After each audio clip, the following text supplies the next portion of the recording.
মাসিমা বিশ্বাস করেন না কমলেশের অন্য কোনো সম্পর্ক ছিল বলে। তিনি ভাবেন সুদেষ্ণা মিথ্যে বলেছিল যে সে কমলেশের সন্তানের মা হতে চলেছে, শুধুমাত্র কমলেশকে বিয়ে করার জন্য।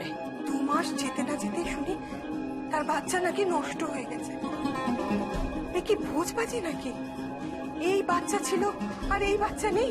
অরূপকে বললাম সেই মহিলাটিকে খুঁজে বার করতে যার সঙ্গে কমলেশের সম্পর্ক ছিল। আচ্ছা ঠিক আছে, শোনো আমি একটা কাজ করবো, আমি কমলেশ বাবুর কলেজটাকে পুরো চেক করবো আর দেখবো যে ওর থেকে কিছু ট্রেস করা যায় কিনা।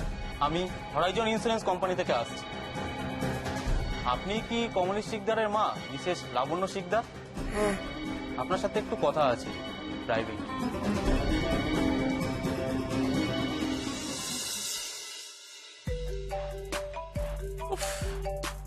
এটাকে বাঁচতে হবে, একটু কাজ করতে পারি না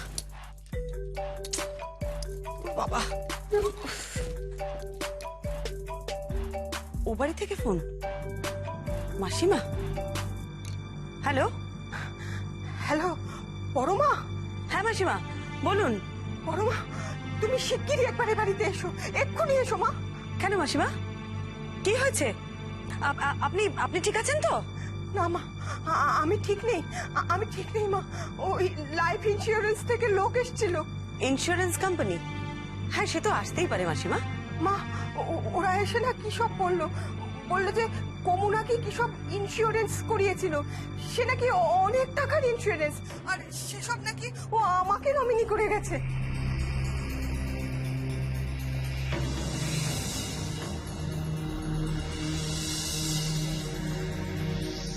আমি এসব কিছু জানতাম না, তুমি বিশ্বাস করো মা, আমি কিচ্ছু জানতাম না। ছেলেটা আমাকে কিচ্ছু জানায়নি। আর এসব কথা বাড়িতে জানার পর কি যে সব হচ্ছে বাড়িতে তোমাকে কি বলবো মা। তুমি তুমি একবার এসো মা, আমাকে এখান থেকে বের করে নিয়ে যাও মা, লক্ষ্মীটি তুমি একবার এসো। মাসিমা, মাসিমা আপনি প্লিজ এরকম করবেন না, আমি আসছি, ঠিক আছে?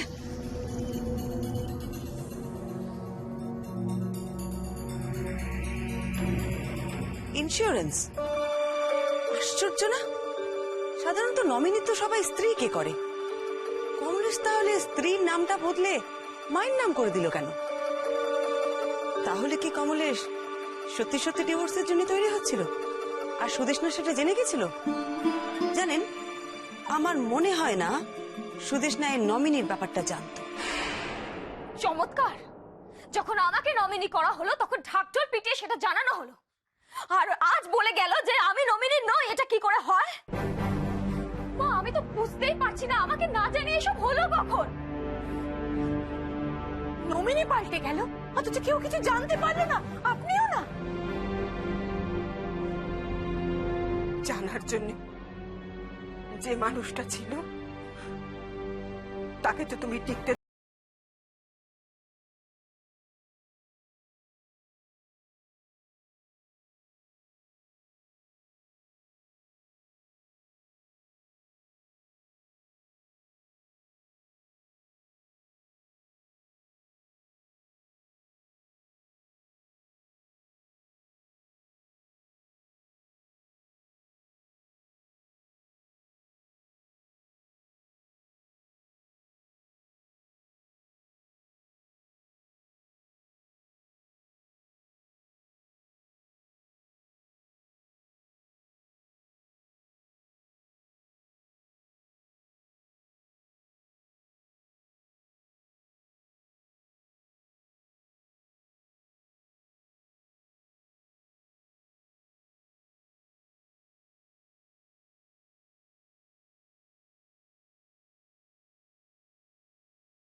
ভাবতে তোমার খারাপ লাগে না?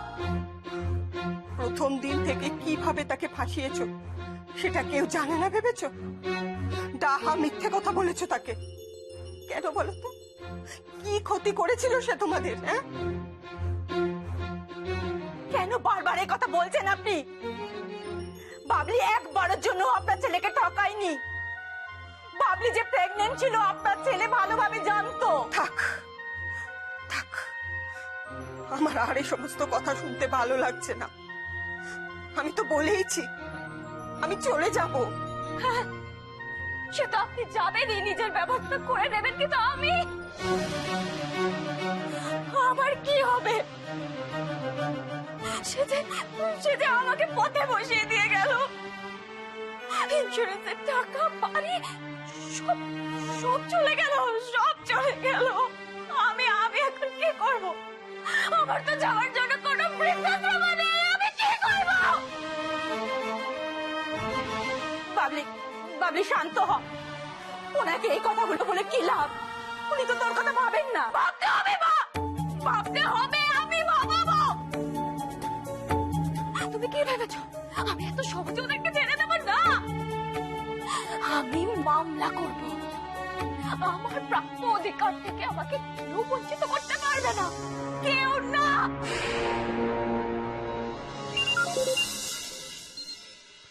হ্যাঁ বাবুনি বলো। অরূপ শোন, আমি আবার একটু ওই কমলেশ শিকদারদের বাড়িতে যাচ্ছি। কেন, ওখানে আবার কি সমস্যা হয়েছে? একটা অদ্ভুত কথা জানতে পারলাম অরূপ। মাসিমা ফোন করেছিলেন, উনি বললেন কমলেশ শিকদার নাকি মারা যাবার আগে ওর ইন্স্যুরেন্সের নমিনি পাল্টেছিল। পাল্টে ছিল মানে কার নামে ছিল আর এখন কার নামে হয়েছে? আগে ছিল ওর স্ত্রী সুদেশনা, এখন নাকি ওর মা। বাবা, বেশ ভেবে চিনতে ভদ্রলোক ডিভোর্সের দিকে এগোচ্ছিলেন। সুদেশনাকে যদি ডিভোর্স দিত তাহলে তো ওকে নমিনি রেখে লাভ নেই, তাই জন্যই মাকে হয়তো নমিনি করেছে। তাছাড়া আরো একটা ব্যাপার আছে অরূপ, কমলেশ নাকি ওদের বাড়িটা বিক্রি করে দিয়েছে। কি বলছো কি তুমি? বাড়ি বিক্রি করে দিয়েছে? কিন্তু বাড়ি বিক্রির সাথে তো ডিভোর্সের কোনো সম্পর্ক নেই। অদ্ভুত ব্যাপার, কাউকে কিচ্ছু না জানিয়ে উনি বাড়িটা বিক্রি করেছেন। আর কালকেই নাকি বাড়িটা যারা কিনেছে তারা এসে বাড়িটা দখল নেবে। এটা কি বলছো? মানে এটা কি করে সম্ভব? আমি তোকে বলেছিলাম না অরূপ, এই কেসটা খুব একটা সোজা নয়, কোনো বড় সড়ো গোলমাল আছে। দেখি তুই একটা কাজ কর, তুই আগে খুঁজে বার করার চেষ্টা কর যে কমলেশের কার সাথে সম্পর্ক ছিল। আর কমলেশের একটা ছবি নিয়ে না, যেখানে ওর অ্যাক্সিডেন্ট হয়েছিল সেখানে যা, ওখানকার লোকজনের কাছে। সেটা কেন?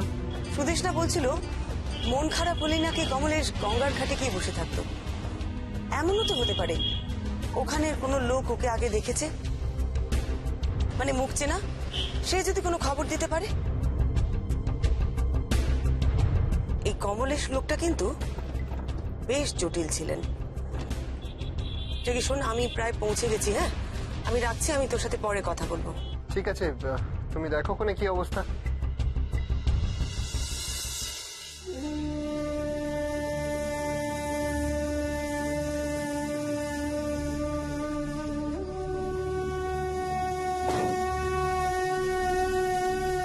কেন বলবো না? কেন সত্যি কথা বলবো না? আপনি আর আপনার ছেলে আমার জীবনটা শেষ করে দিয়েছেন, আর ভাবছেন আমি চুপ থাকবো? কেন তুমি এখনো এই সমস্ত কথা বলছো? আমি তোমার ছেলেকে হারিয়েছি, আমার ছেলেটা মরে গেল, তাও সে তো আমাকেও মেরে গেছে নাকি? সেই বেলা কিচ্ছু না, না আমাকেও মেরে গেছে সে। দেখুন, আমি না আপনাকে কিছুতেই ছাড়বো না, বলে দিলাম। আমি তোমার টাকা চাই, তাই তো? বেশ, আমি সব টাকা তোমার নামেই করে দেবো, কিন্তু দোহাই তোমার, আমার ছেলেটার নামে আর খারাপ খারাপ কথা তুমি বলো না। Excuse me.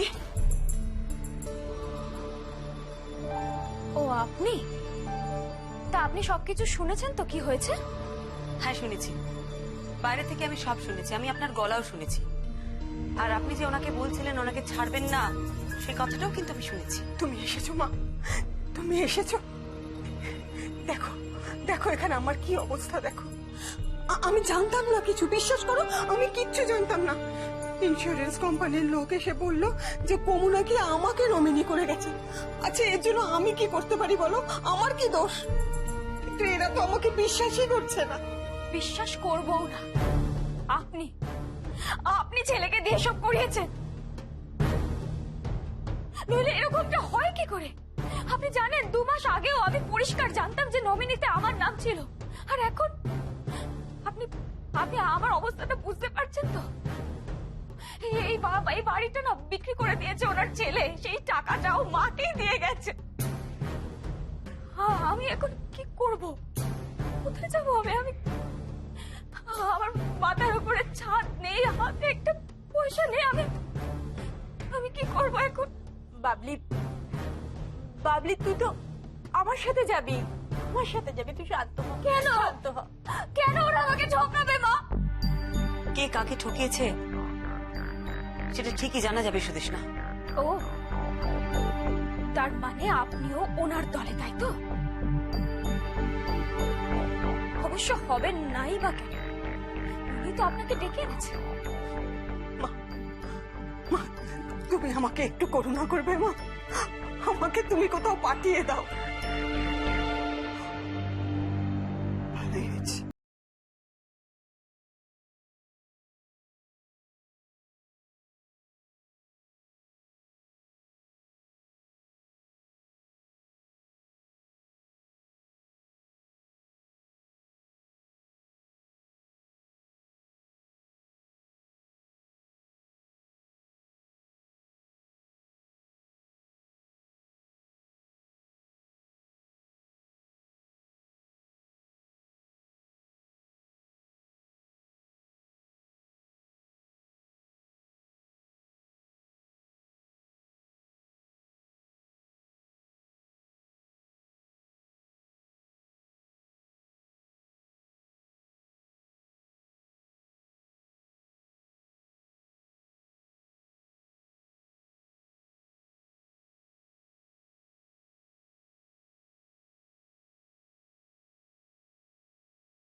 আজকে? হ্যাঁ রে, আজকে। আমি বুঝতে পারছি না কি ব্যাপার বলো তো, মানে হঠাৎ তারা কেন এত? মাসিমা যা ভেঙে পড়েছেন তাতে এটা ছাড়া আর কোনো উপায় নেই অরূপ। আর কমলের যা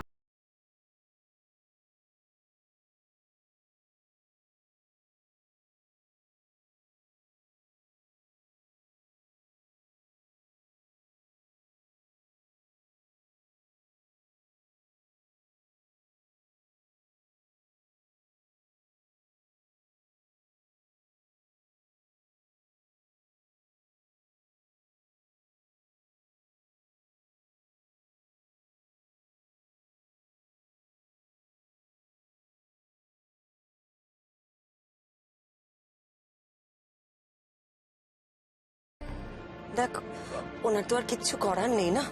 বৌমনি, এটা কথা বলে আমার আমার মনে হচ্ছে তুমি কেসটার সাথে ইমোশনালি জড়িয়ে পড়ছো। তুমি ওনার প্রতি এতটা সফট হচ্ছ কেন? কি করব বল, ভদ্রমহিলাকে দেখে না আমার খুব অসহায় লাগছে। দেখ, ওনার তো এখন আর কেউ নেই না, একমাত্র ছেলে ছিল, সে ছেলেও তো চলে গেল। যাকে শোন, আমি এখন রাখছি, তুই টিকিটটা করে আমাকে একটু জানাস। হ্যাঁ, ওকে ম্যাম।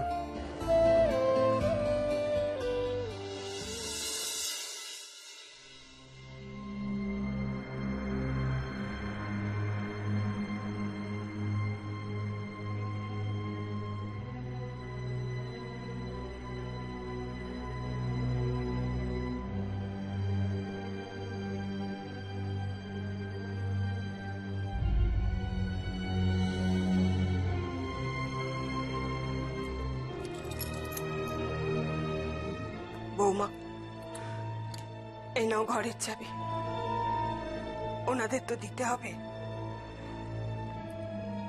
আর এই আমার আলমারির চাবি, আলমারিতে যা কিছু আছে তা তো আমার আর কোনো কাজে লাগবে না, তুমিই রেখো।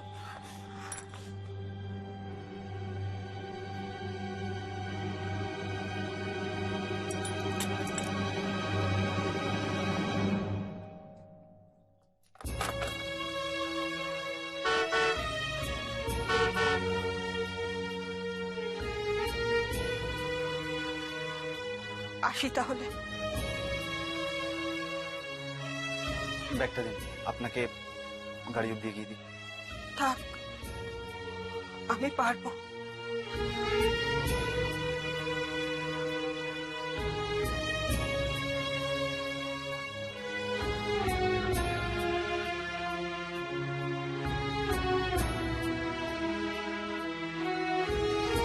মা, সব জিনিসপত্র গুছিয়ে নাও, আমরা আজই ও বাড়ি যাবো। কেন রে?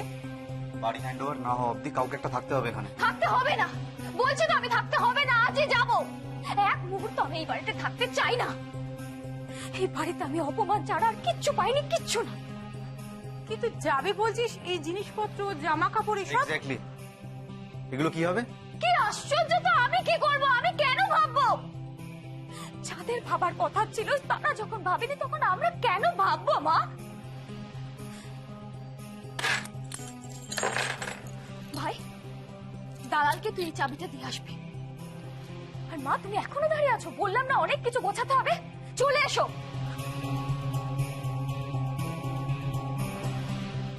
মাসিমা, আপনি একা একা ওখানে সবকিছু সামলে নিতে পারবেন তো? আমার জন্য তুমি ভেবো না মা, আমি তো নিজেকে ভগবানের হাতেই ছেড়ে দিয়েছি। আর আমার জন্য তুমি যা করলে, নিজের মেয়ে থাকলেও বোধহয় এতটা করতো না।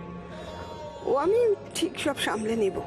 না তাও মাসিমা, ওখানে তো চেনা কেউ নেই, ওটা তো কলকাতা শহর নয়, অনেকটাই তো দূর। এত কষ্টেও যখন প্রাণটা বেরিয়ে যায়নি, তখন আর কি, তখন সবই হবে। আর না পারলেই বা কি, আমার তো কোনো পিছুটার নেই। উনি চলে গেলেন, কমুটাও চলে গেল, আমিও তো ওদের রাস্তাতেই যেতে চাই। জানোই তো, আমার মতো বুড়িরা ওখান থেকে ফিরে আসার জন্য যায় না।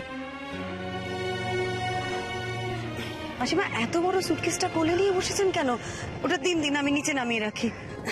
না না, ও ঠিক আছে, আমি তো আমার কমুকে কোলে নিয়ে যাচ্ছি।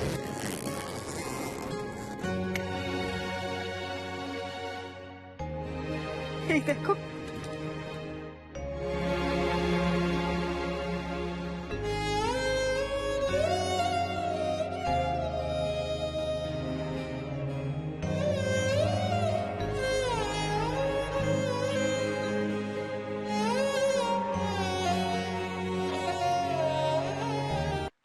মা, মা, কি আশ্চর্য, এই কটা জিনিস গোছাতে এত সময় লাগে? পাগলি, তুই কিন্তু পাগলামো করছিস। তাই করছি, কেউ আমাকে সুস্থভাবে থাকতে দেয়নি তাই পাগলামো করছে।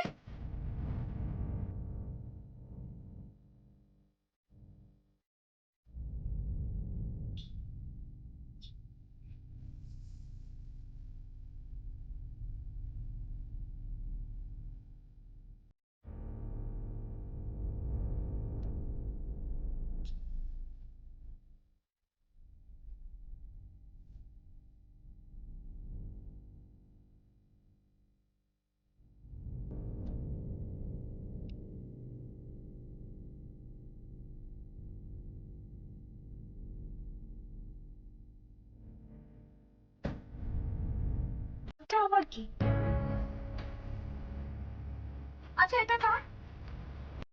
তখন যারা এসেছিল তাদের মধ্যে কেউ ফেলে গেছে হয়তো, দেখ। না না, এটা তো পরমা মিত্রের ব্যাগ, আমি ওনার কাছে দেখেছি, নিশ্চয়ই ফেলে গেছে।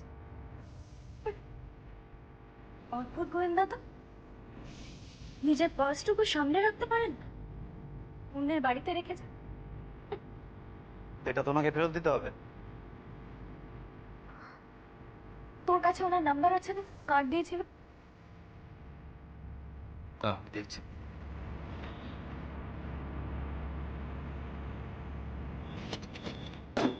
চলুন মাসিমা। থাক মা, তোমাকে আর যেতে হবে না। না না, আপনাকে আমি প্ল্যাটফর্ম অব্দি এগিয়ে দিয়ে আসি। না না মা, আর তোমাকে কষ্ট দেব না। অনেক বিরক্ত করেছি তোমাকে।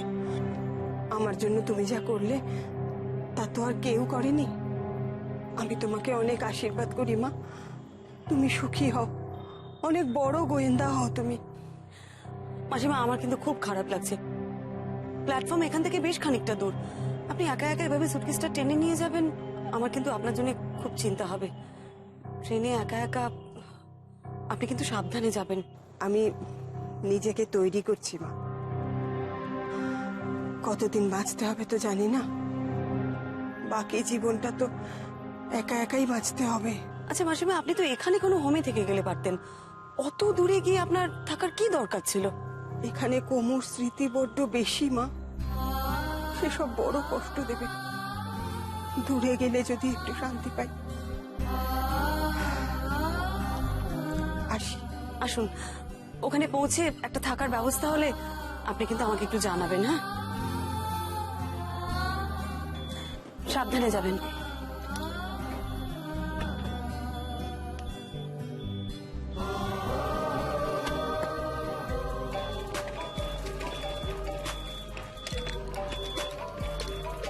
মাসিমার বাড়ি থেকে ফোন?